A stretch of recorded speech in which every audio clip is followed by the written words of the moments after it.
Okay, so welcome along to Sow Grow Graze number 5, the finale, the end of our 5-part workshop series. All good things must come to an end, and here we have arrived at that place.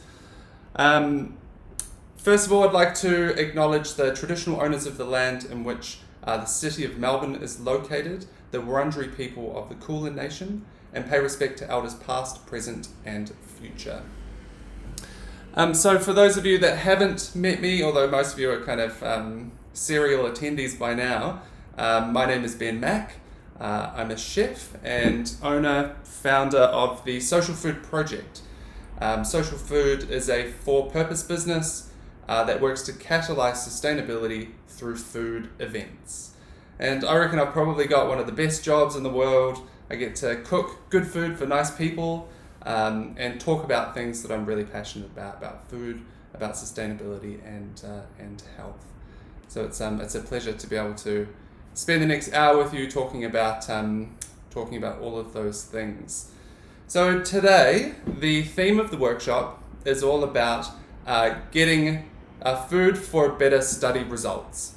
Now, I do acknowledge that this is a little bit of a clickbaity kind of headline, and I apologize for that. There's only one way really that you're going to get better study results, and that's through putting in the hard work. But so I might just pop you on mute. There you go. But so we do. I do have some good tips and tricks that can put you in the best kind of position to get those really good results. This topic is quite close to my heart. I'm a student myself. I'm here studying in London at the University of London, and look, I know what it's like to put in the hard hours and to be studying day and night and to get those afternoon sleeps. Feel a little bit tired. I don't think I get grumpy, but apparently my girlfriend Laura thinks that I get grumpy sometimes, and so these sort of tips and tricks today should help to fix some of those problems. So this workshop was originally designed to be focused on international students. So it's funded through the City of Melbourne Health and Library departments, and these were going to be in person down at Library at the Docks, and specifically focusing and for international students who are just new to Melbourne. And the idea behind it is that we really wanted to make these international students feel really welcome, to introduce them to the City of Melbourne, in particular the Library at the Docks down in Docklands, and just to sort of have this sort of inclusiveness program. But then of course COVID hit, and now we're doing it all online, but we decided to keep in this particular workshop focusing on better study results for those international students. So if there are any students out there today, this one's for you. Also, I mean, the ideas and the things we're going to talk about are really good for relevant for work. If you work in an office job and you need to keep up those energy levels, then the same ideas will apply. Okay, so now let's get down to some of the nuts and bolts. So sometimes when we're studying, sometimes when we're working, we can work for hours and we can maintain that good level of energy. Sometimes we feel very restless and you can barely sit down for half an hour, and all of a sudden you're kind of kaput.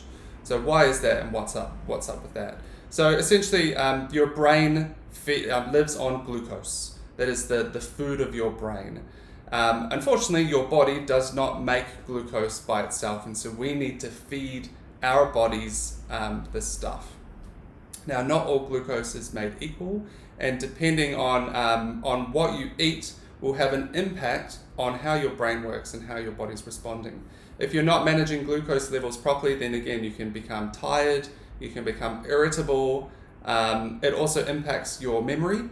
So if you're studying and your glucose levels aren't right, then it impacts your memory. It impacts your sleep, so you don't have as good of a sleep. And I've found a fun fact, which is if you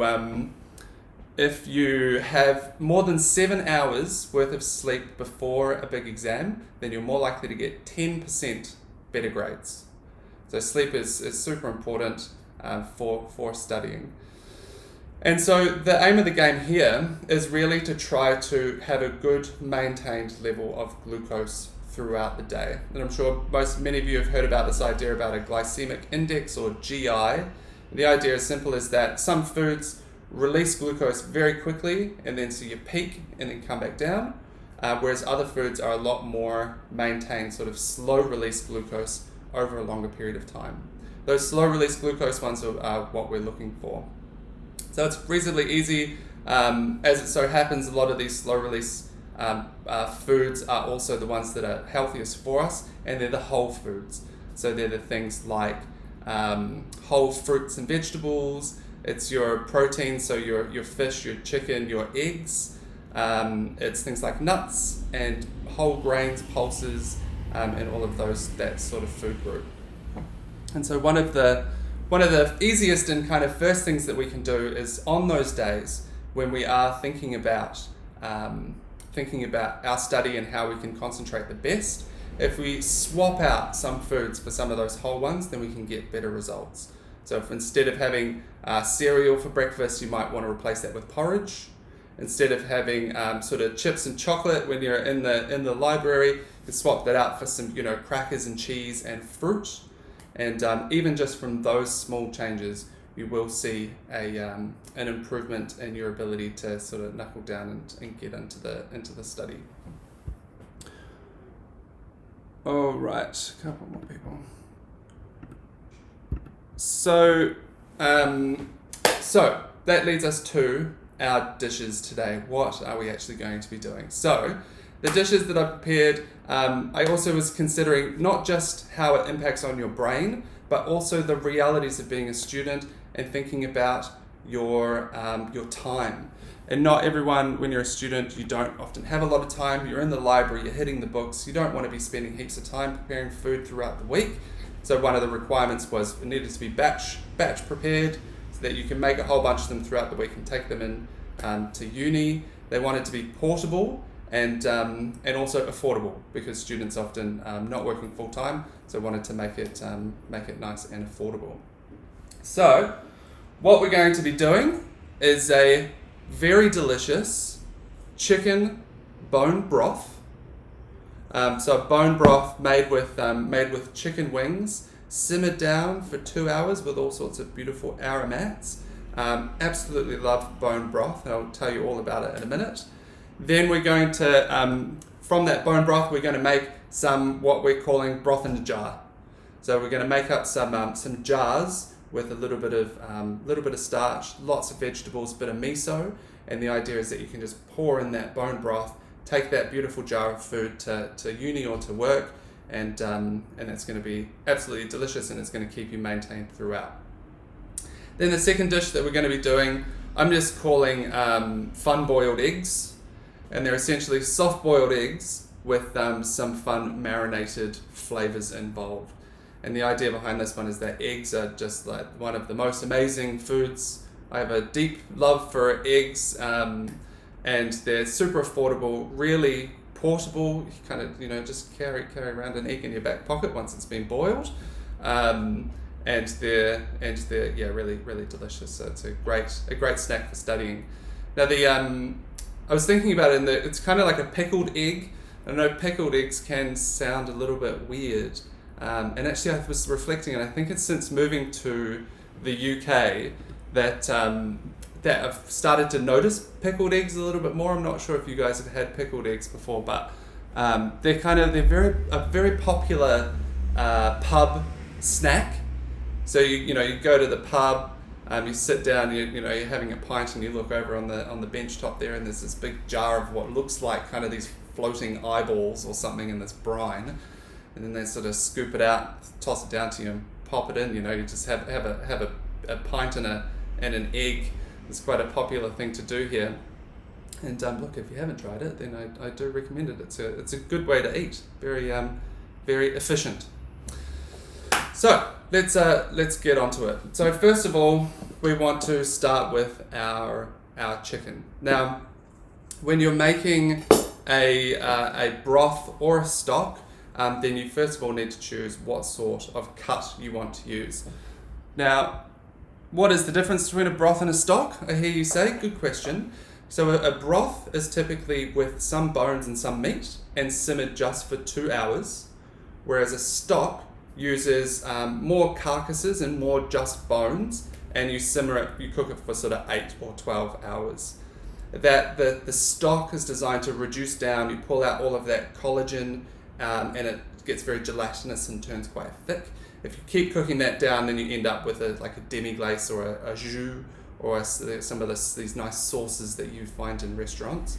But we're going to be doing the quicker version, which is the broth. Now, I found that chicken wings is the perfect balance between the bone and the meat.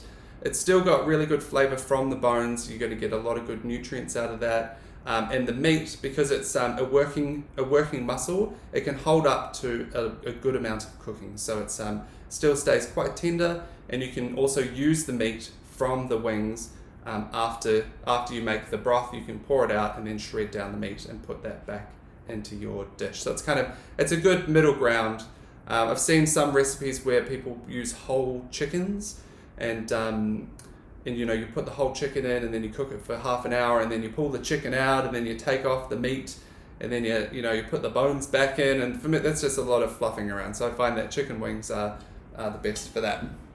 Alright, so we're going to pop that straight into there. That's around about 600 grams worth of chicken wings straight into that pot. Next up, we are going to put in our wonderful veg. So we have our holy trinity of beautiful vegetables: the carrot, the onion, and the celery. Now these here 3 vegetables combine to make this word called a mirepoix, and a mirepoix is the base ingredients for many hundreds of soups and stews and casseroles and various dishes within the sort of European tradition of cooking. And altogether they make a really delicious, very beautiful, well-rounded stock. If you are a vegetarian and you didn't want to use the chicken wings, then you can absolutely just use these ingredients and make a veggie stock. That's also just as delicious, so you can absolutely do that as well. So what you want to do is just keep it quite rough. I basically just chop it into quarters and then pop it in. Carrots, I've given them a bit of a wash, but I don't peel them. I put in the ends. A lot of people will peel them and sort of chop off the little bits and bobs, but I find that it just, by the time you cook it out, you end up with a very similar flavor, and I'd rather not throw it in the bin. Celery does this weird thing. It's obviously quite a bitter vegetable when consumed just by itself, but when you put it in a stock, it somehow becomes very sweet and adds a really nice balanced flavor all around. Now, next up, I have some thyme as well. That's just gonna, again, add some really beautiful flavor to our stock. Now, this is your base level stock, and if you typically call this a white chicken stock. From here, you can kind of go crazy. You can add all sorts of different wonderful ingredients to make your broth unique and flavoursome however you like. A simple variation of this is to do a brown chicken stock, where you basically roast off the chicken wings very, very heavily, and you get your vegetables, and you get a really hot pan or on a barbecue, and you char it off. You get some really good caramelization on that and put that in there, and you end up with a really sort of dark brown, sort of richer, more savory stock at the end, as opposed to what we're doing, a white chicken stock, which is a little bit sweeter, a little bit fresher, and a little bit lighter. So it really just depends on whatever you want to do. Next up, we're going to put in some spring onions, but only the base. So I'm gonna put these bases in, and I'm gonna save these guys for a little bit later on. TBC. Now, next up, I do want to put in some other interesting spices. So quite like a few sort of Asian ingredients, probably a symptom of working out at Supernormal for a couple of years. And so what I've got here is some cassia bark.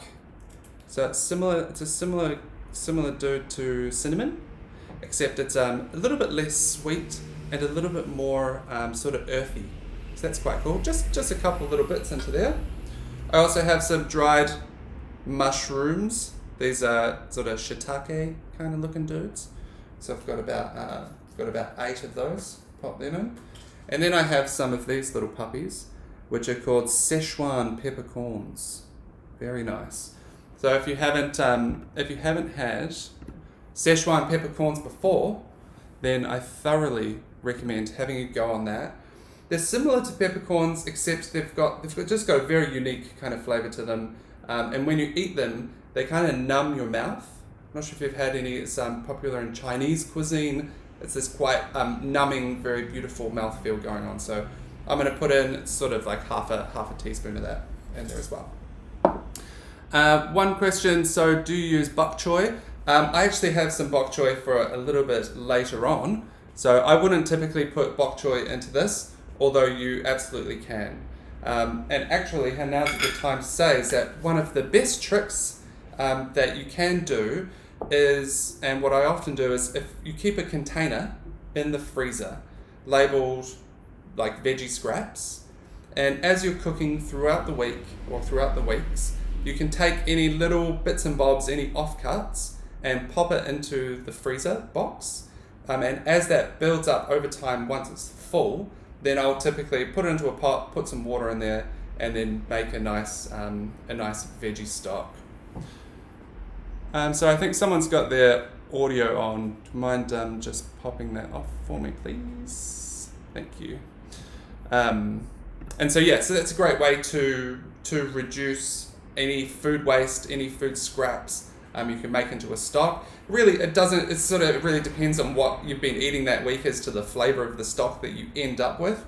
It can be very unique, and it can be sometimes better or worse, but things like bok choy, any kind of vegetable scraps, offcuts, broccoli, whatever, you can make into a stock. For this particular recipe, I'm sort of just going with the standards to keep it nice, fresh, and clean. All right, I'm just going to pop to the sink, and I'm going to fill that up. So I've just got one person with their audio on that I can hear in the background. If you don't mind popping that off for me.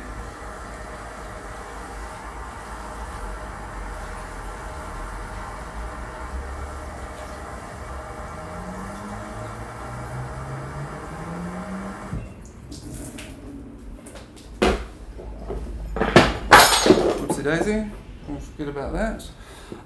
All right, so what we do have is we want to. Here we go. We want to have around about twice as much. I think Wanda is asleep as well. Someone was snoring on the thing. That was pretty amazing. That is quite the unique thing. I don't think I've ever had anyone quite fall asleep on me in the demonstrations. That's really funny. So you want to have around about twice as much water as to the ingredients. So it doesn't really matter how much chicken you've got versus vegetables. I normally use about equal parts. So 600 grams worth of chicken wings, and then around about the same worth of miscellaneous vegetables. But then you want double the water. So other kind of tips for making a very delicious stock are start off with cold water. When you start from cold and you bring it up really gently, then you activate a lot of the different types of proteins in the chicken, and they can dissolve more easily. Also, you don't want to boil it, so you just want to very gently simmer, and that will mean that. So what happens is, as you cook it, a lot of impurities come out of the vegetables and the meat. It's this kind of like sort of scummy stuff that you might see around. Anyone who's made a stock will know what I'm talking about. Sort of comes up to the surface, and it's a little bit soapy and suddy and scummy. Those are perfectly harmless and actually tasteless. But if you boil it heavily, then those, it's like proteins and different types of matter in there, that gets incorporated back into the stock. So it sort of emulsifies back into the liquid, and you end up with a cloudier stock that's not quite as clean tasting. So start from cold, bring it up to the boil, just let it simmer, just very gently. And also, if you have on the side a ladle and a little bowl, and I'll show you what we're going to do as we go, but you just want to skim off some of those, some of the stuff from the top, which we will see as we go. Couple of questions. Using skin and stock, broth, pros and cons. Good question, Vicky. So using skin obviously will release a lot of the fat. That will make the stock fattier, but it will also impart some nice flavour as well.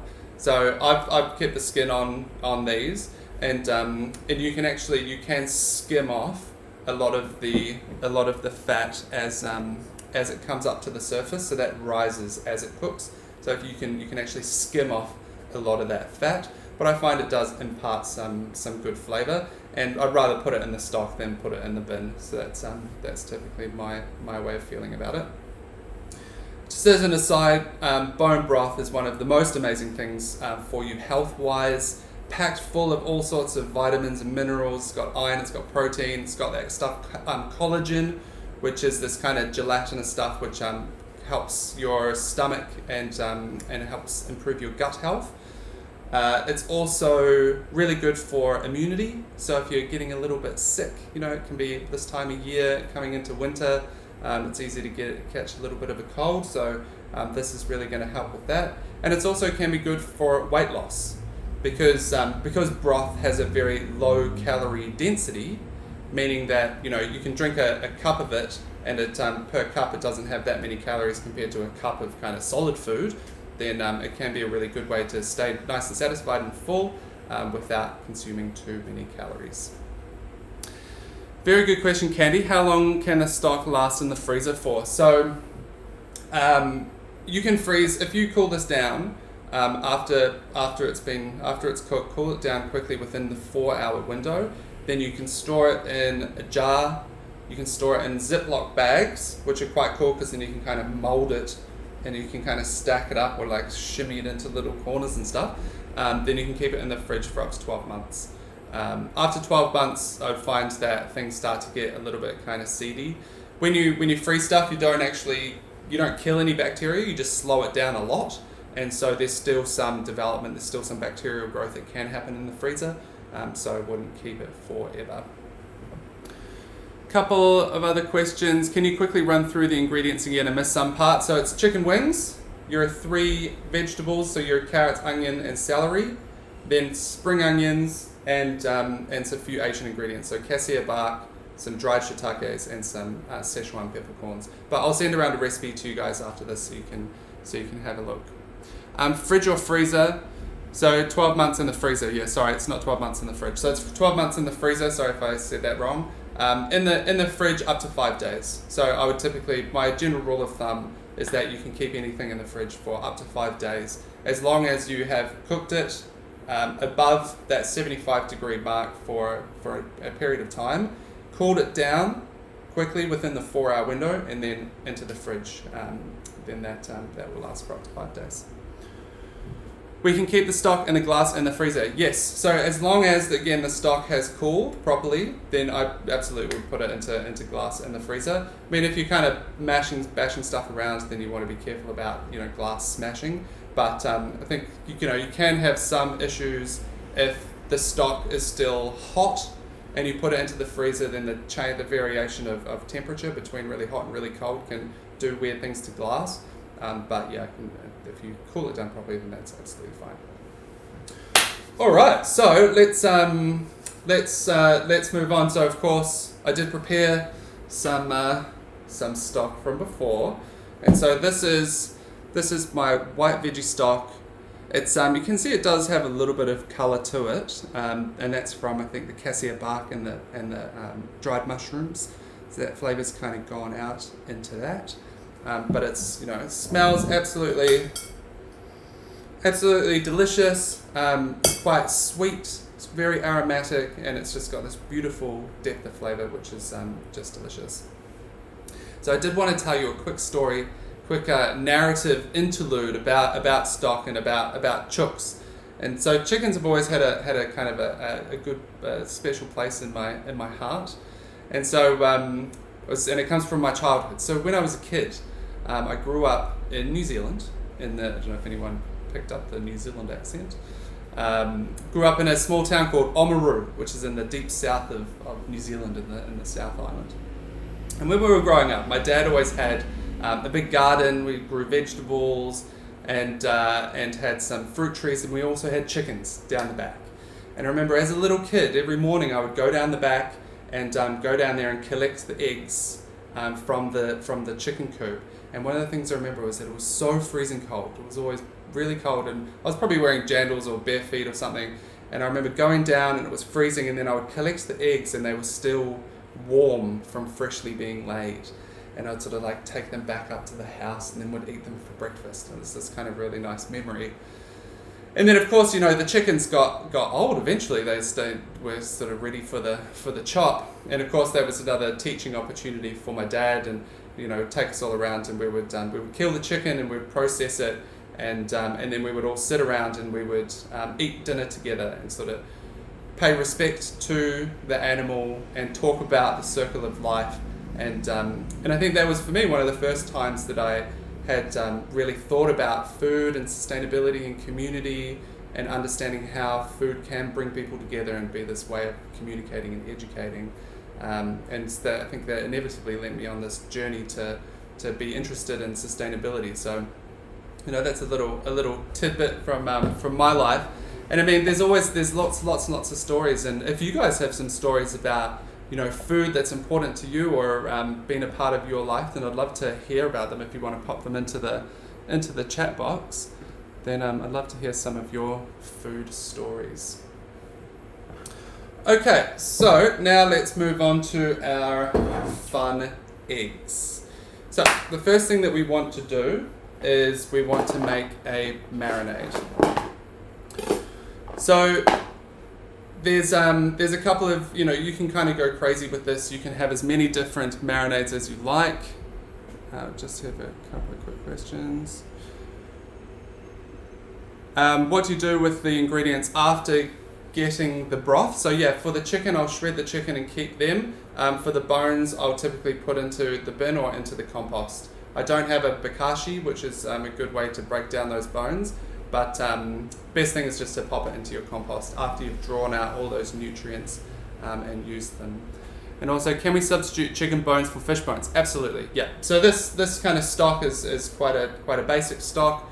You can use white fish bones, you can use salmon bones to make a beautiful kind of fish style broth, or just vegetables. That works perfectly well as well. Okay, so we're going to make 2 different types of these marinated, fun-boiled eggs. And we're going to start off with our first marinade. So this one here was originally meant to be something different, I'm not going to lie. So when I was working at Supernormal, we did some ramen. We did a ramen dish there. And one of the most amazing things they did were these soy eggs. And so the soy eggs were basically water, soy sauce and black vinegar, and then a few other sort of ingredients. Now, when I was preparing for this workshop, I wanted to just test a recipe and make sure that it was all working perfectly, but I didn't have any black vinegar. And so I was kind of looking around and I'm like, oh, well, I have some balsamic vinegar. That's black, that's kind of the same thing, right? I could just substitute that in. And so I did it, and the results were absolutely amazing. They were sort of even better, or at least different from the original. And so for this particular recipe, what we're going to do is we're going to go equal parts soy sauce. I'm just going to pop it straight in. Soy sauce, balsamic vinegar, and water. So it's a reasonably strong marinade. And if you remember back to what we were talking about, was it last week or some weeks before, is that you want to have all of your 3 pillars of flavor in balance. Now, if you remember, those three pillars are salty, sweet, and acidic. And so your saltiness is coming from your soy, and your sweetness and your acidity are both coming from the balsamic vinegar.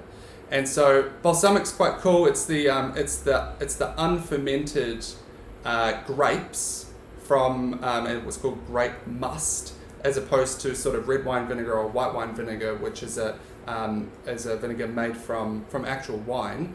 The balsamic vinegar hasn't gone through that fermentation process, which means that there's a lot more residual sugar still in the grapes when you're making this balsamic, which makes it a little bit sweet and well balanced.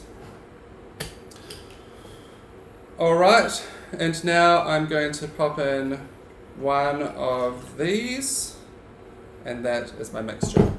Now, if you want it a little bit kind of stronger, then you can put in more soy and more balsamic.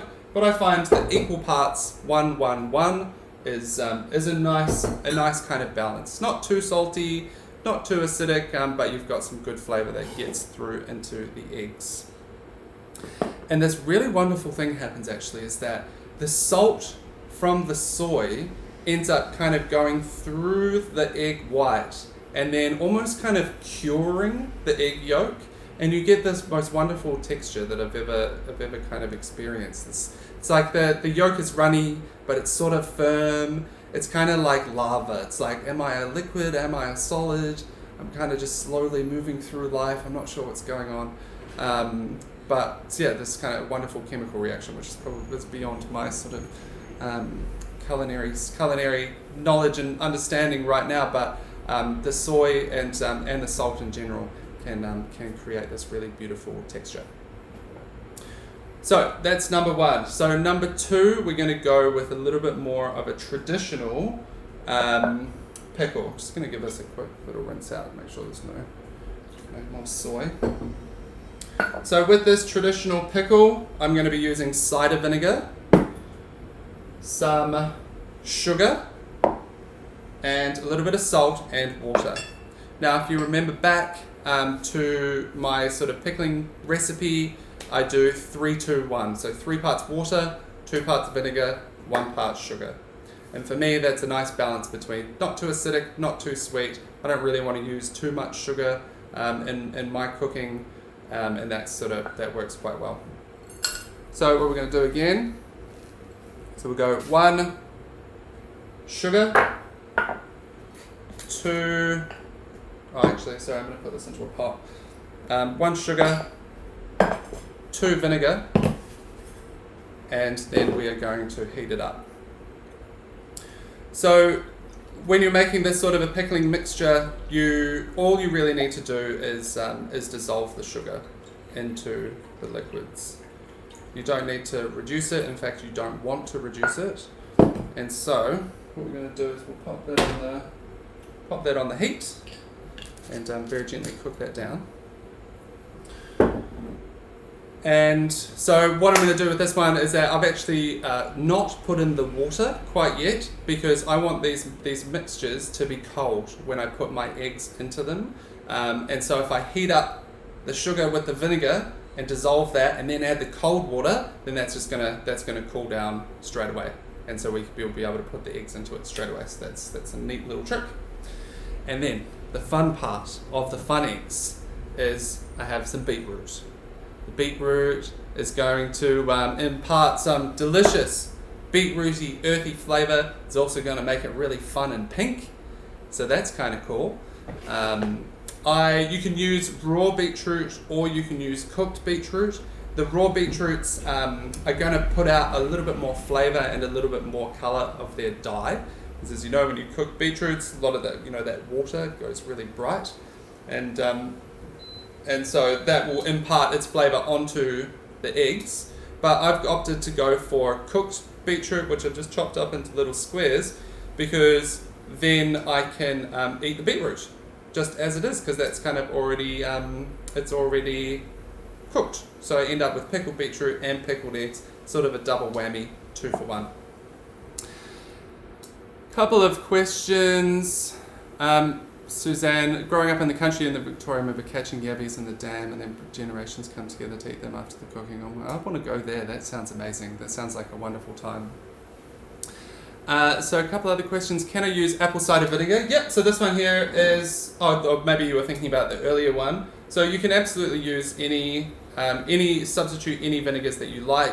It's obviously going to impart different flavours and have different colours and characteristics. For that first one, balsamic I find is good because it's got that residual sugar. Turn on the wrong element. But with the soy sauce one, the original recipe with black vinegar is absolutely delicious, and but with this balsamic is really good as well. So I'll come to these next questions in just a tick. But so our stock has come up to the boil, and so hopefully you can see here is that what we want to do is just have it as a very gentle, just a lightly rolling boil. Not too hectic, or else it's going to all that sud and all that scum is going to incorporate back into the stock and end up being quite a cloudy broth at the end.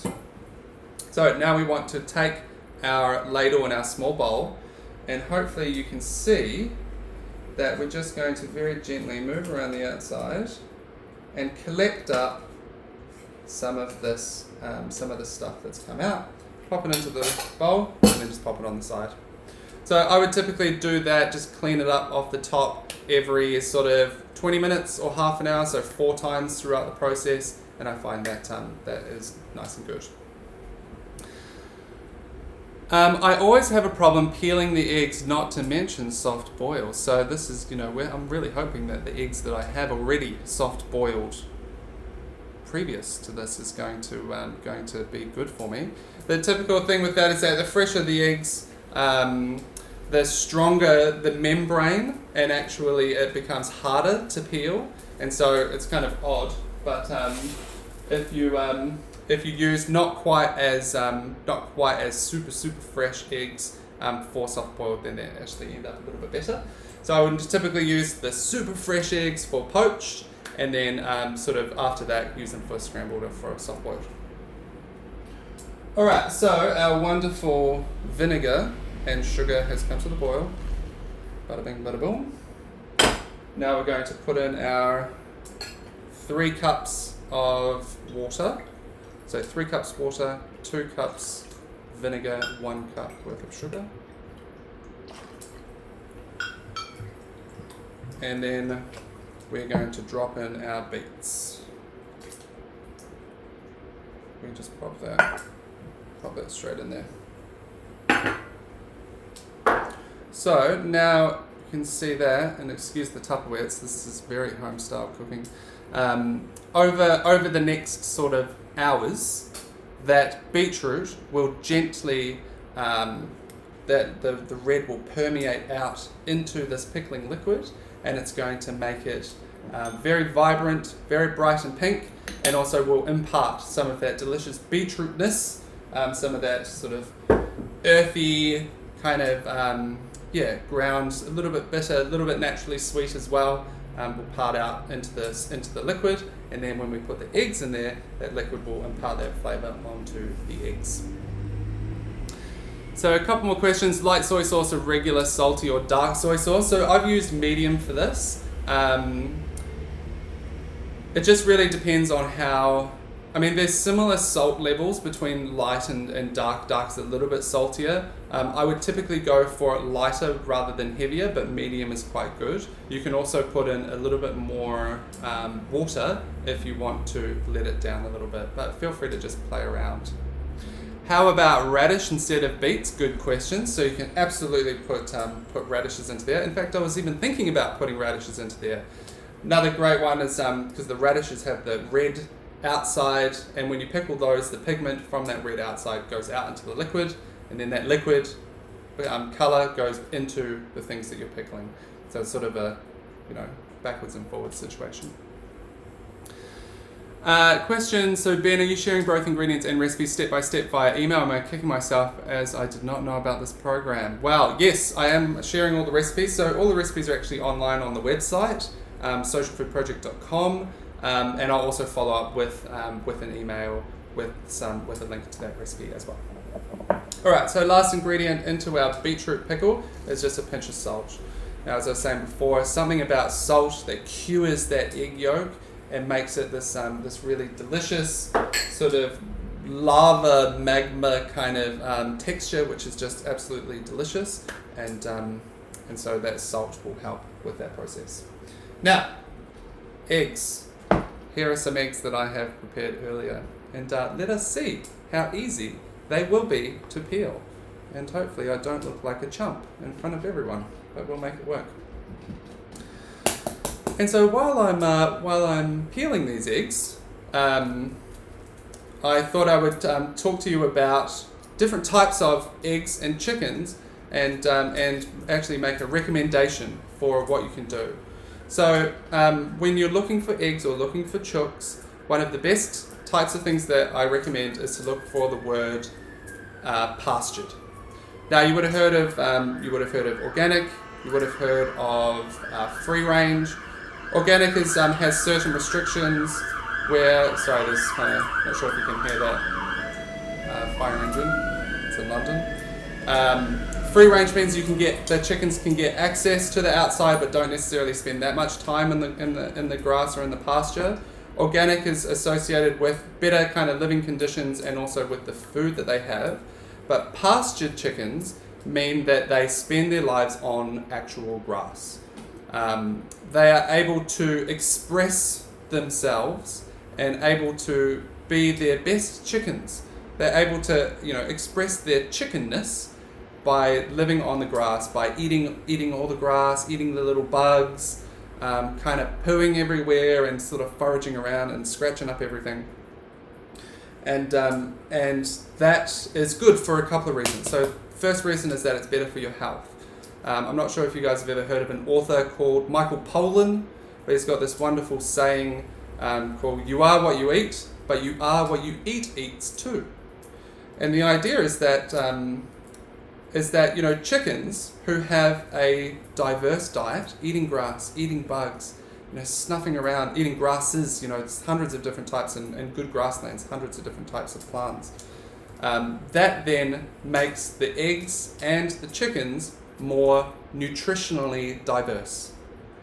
And it's the same with vegetables. If you produce vegetables in soil that's just had your NPK synthetic fertilizers, then they're only going to have those types of nutrients in the finished product. Whereas if you produce vegetables in really diverse, wonderful, alive soil with lots of mini beasts and bacteria and fungi and kind of all of the wonderful living things that you find in healthy soil, then that too will impart its nutrients into that food, and so it's much better for you. And if you do believe people like Michael Pollan and Dan Barber is another great one, then it also they say that it actually tastes a lot better.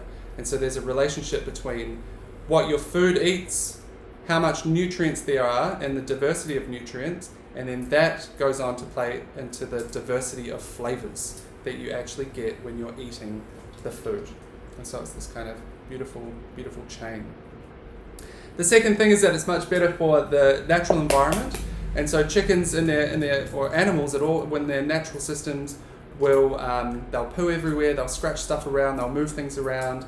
And if you do particular types of agriculture, sort of rotational grazing or regenerative agriculture is the broad term for what I'm talking about, or agroecology, then you can actually accelerate the natural ecological systems through producing animals and create some really beautiful environmental benefits while producing food for people to eat. So that's another good benefit. And then the third one is that it's for the chickens themselves. And yes, we eat animals, or some of us eat animals, but that doesn't mean that these animals should have to suffer or live in bad conditions. And so these kind of, if you choose things that are called pastured using this term, then you can kind of be a little bit more confident that these animals have lived a good life and then just had one bad day. at the end of their good life. So that's my recommendation, is to look out for the word pastured. Couple of other questions. So, is black vinegar the same as malt vinegar? No, they aren't the same. But to be honest, I don't know the specific differences between the two. I think that could be a Googleable question, that one. But different flavors, probably different ingredients that go into it. I'm not actually sure what goes into those though. Happy to admit that I don't know. But if you do find out, let me know. Maybe Google it and then just post it back into the comments box. That'd be cool. Can you use hard-boiled eggs? Absolutely. So yes, how did I cook these eggs? So what I do is I have a pot of boiling water, a rolling boil, as kind of heavy and full on as I can. Then I gently drop the eggs in, normally using a spoon or a sieve or something so that it doesn't kind of crash around. And I cook them for exactly 5.5 minutes. For me, that is the perfect soft-boiled egg, but it also depends on the egg, how big it is. Sometimes you get these like large eggs, and they can take a little bit longer to cook, but 5.5 minutes is good for me.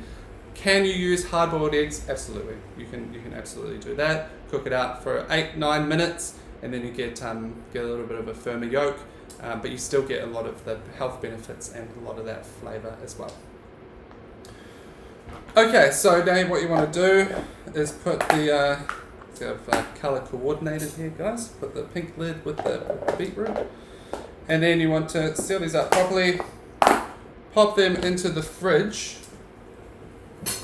Pop them into the fridge for overnight until a lot of the juices have kind of come into the beet, have pickled it and made it really delicious. And now if we were to wait or even just imagine, I love doing this, like here's some that I prepared earlier stuff. Imagine that 12 hours have gone by, and let's have a squiz, shall we? So the soy eggs, after 1 day of marinating in the fridge, see that, has turned very amazingly dark. That it's kind of all the way through. That black soy, the soy sauce and the balsamic vinegar has permeated into the egg and coloured and flavoured it delightfully. Now, number 2. Remember our friends from before, Mr. Beetroot?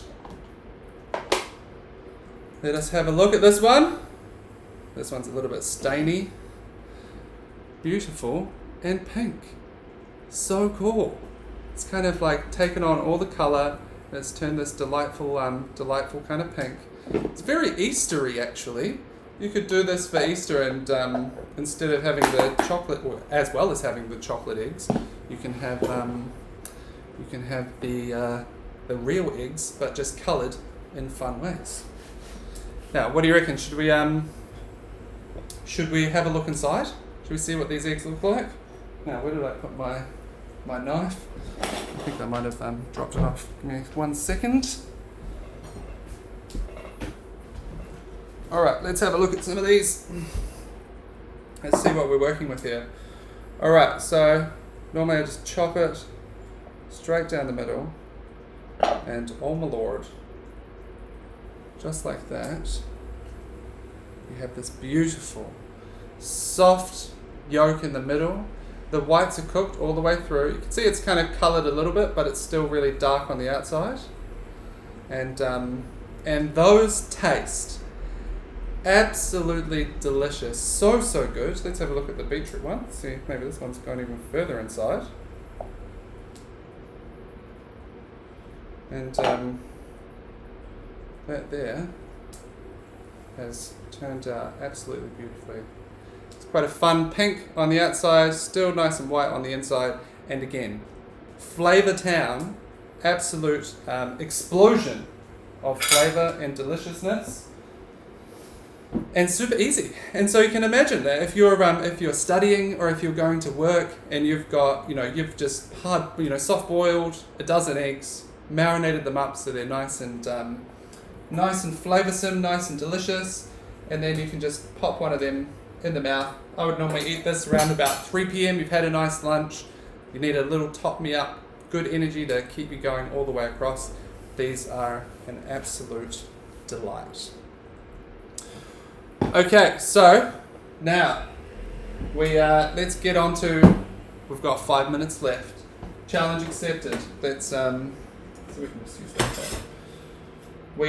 Let's make our bone jars, our jars of broth jar extravaganzas. So I've got some broth that I have made from before. And I'm going to pour in around about half. I'll probably have a little bit extra so I can have that for breakfast. Is it weird to have broth for breakfast? No, it's not weird at all. What are you talking about? And then we want to move on to our jars. So very, very simply, you can basically pack a jar full of any kind of vegetables, of grains. You can put in some brown rice, you put in some quinoa, put in some noodles, anything that you like to bring more vegetables and freshness into your life. Here's some stuff that I prepared earlier. So for my jar today, what I'm going to do is I'm going to use these here noodles. So these are rice noodles. Look like kind of crazy wire or something.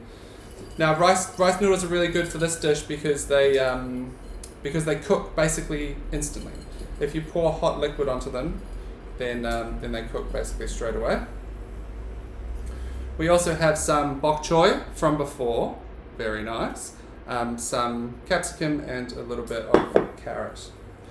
And so I'm just going to just stuff it in there.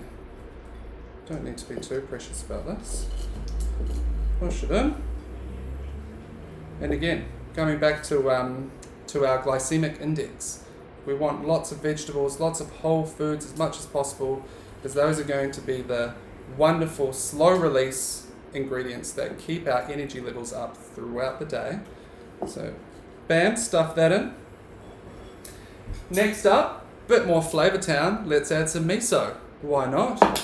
Love a good miso soup. Totally optional, but I love it. I'm just going to put a spoonful into that. And then I have some of this stuff, some dried seaweed. Now, seaweeds are absolute powerhouses of nutrition. Let's make sure that's heating properly. Fun fact, you've heard about omega-3, and you would have heard that fish is really high in omega-3, but funnily enough, fish don't actually produce omega-3. They get the omega-3 from eating the algae that has the omega-3, and they just build it up in their bodies. What is seaweed? It's a type of algae.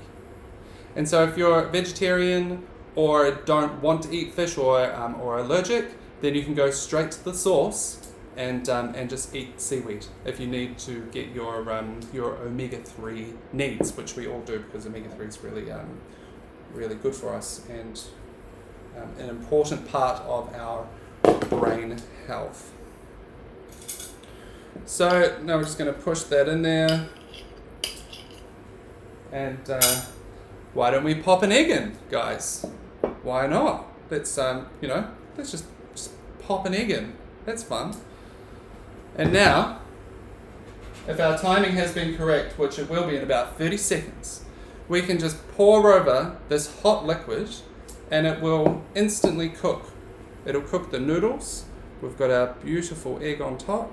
All those veggies they're pretty good to eat raw, so they can just be very gently warmed through, and you've got this wonderful, portable, delicious lunch that you can just take into